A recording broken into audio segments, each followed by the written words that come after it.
حدیث پاک میں آیا قیامت کے دن اللہ جل شانہ کے دربار میں ایک بندہ پیش کیا جائے گا،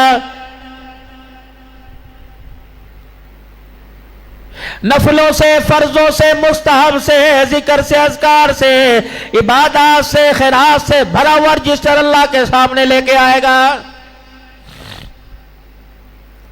نماز والا کھاتا مکمل، روزے والا کھاتا مکمل، حج والا کھاتا مکمل، اعمال صالح والا کھاتا مکمل، پھر بھی خدا پاک کی طرف سے اعلان ہوگا کہ اتنے عمل کرنے کے باوجود فلاں فلاں کا بیٹا ناکام ہو گیا ہے۔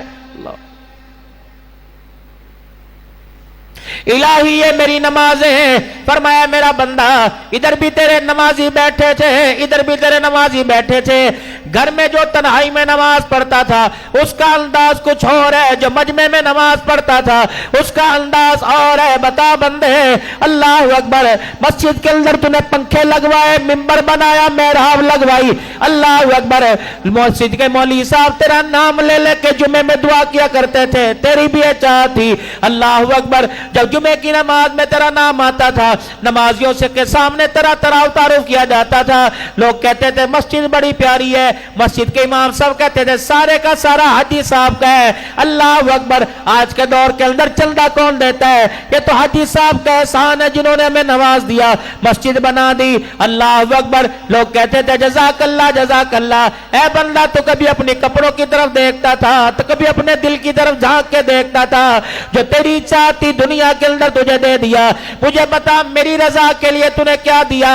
کسی کو 1000 روپے دے کے کا دعا کرنا، لاکھ روپے دے کے کا دعا کرنا، کسی یتیم کا جہیز بنوا کے کا یہ دعا کرنا، کسی بیوہ کے سر پہ ہاتھ رکھ کے کا دعا کرنا، مسجد میں چندہ دے کے دعا کرنا۔ جتنا تو نے خیرات کا معاملہ کیا، محبت کا معاملہ کیا، بدلہ دعا کے ساتھ تجھے مل گیا۔ بتا بندے آج میرے دربار میں میرے سے کیا لینے کے لیے آیا ہے؟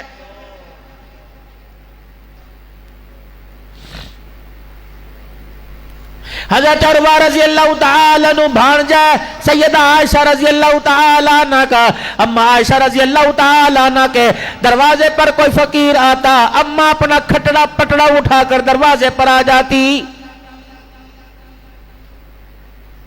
فقیر سوال کرتا، دینے والے کا خدا بھلا کرے تو اندر سے جواب ملتا، لینے والے کا بھی خدا بھلا کرے، مانگنے والے کا خدا بھلا کرے۔ اگر فقیر کہتا کر بھلا ہو بھلا، تو اماں فرماتی جو دروازے پر آ کے کھڑا اس کا بھی بھلا ہو جائے۔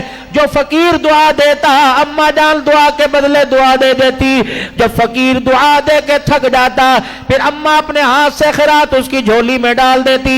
جناب عروہ بھانجے سے برداشت نہ ہوا کہ اماں کیا بات ہے، اتنی دیر کے بعد آپ نے روپیہ دھیلا ٹکا دے دیا، اے اماں جان پہلے تو نے کیوں نہ دیا؟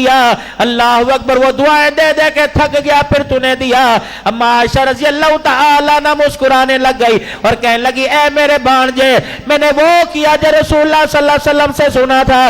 فرمایا عائشہ فقیر دروازے پر آ کر دعا دے، اس کو اتنی دعا دو کہ دعا کا بدلہ دعا سے ہو جائے۔ پھر جب وہ دعا دے چکے جو تم نے آٹے کا کٹورا دینا، روٹی دینی، جو روپیہ دھیلا دینا، دعا کے بعد پھر وہ دھیلا روپیہ ٹکاٹے دو اور اس کو بتا دو میں نے دعا کا بدلہ، خیرات کا بدلہ دعا سے نہیں لینا بلکہ عرش والے خدا سے لینا ہے۔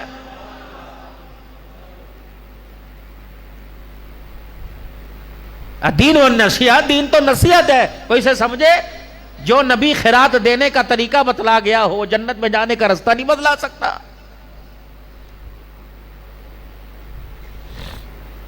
کیا لینا ہے میرے دربار میں؟ 27ویں رات کو تو نے وہ مٹھائی تقسیم کی تھی، ڈبے پر اتنا بڑا تیرا نام تھا، رمضان المبارک کے سحری اوقات کے کیلنڈروں پہ تیرا نام تھا، تو یہ شرم نہیں آئی؟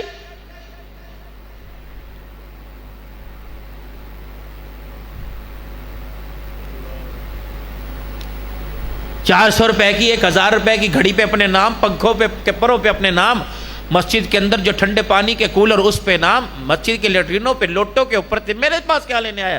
جو دنیا میں تھا تجھے مل گیا۔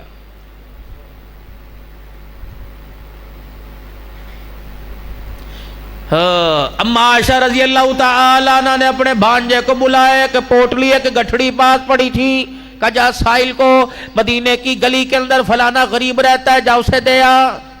اٹھائی چلے، 3 باتوں کا خیال کریو، میرا اسے تعارف نہ کرائیو، اس کے ہاتھ پر نہ رکھیو، پاس رکھ دیو، اور رکھنے کے بعد فوراً آ جانا، اس سے دعا کا نہیں کہنا۔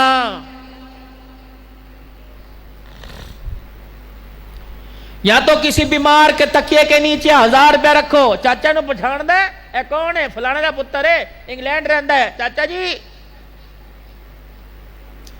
یا تو میرے عزیزو جب تک ریاکاری دکھلاوا نہ آ جائے، لوگ مرنے والے کی تعزیت نہیں کرتے۔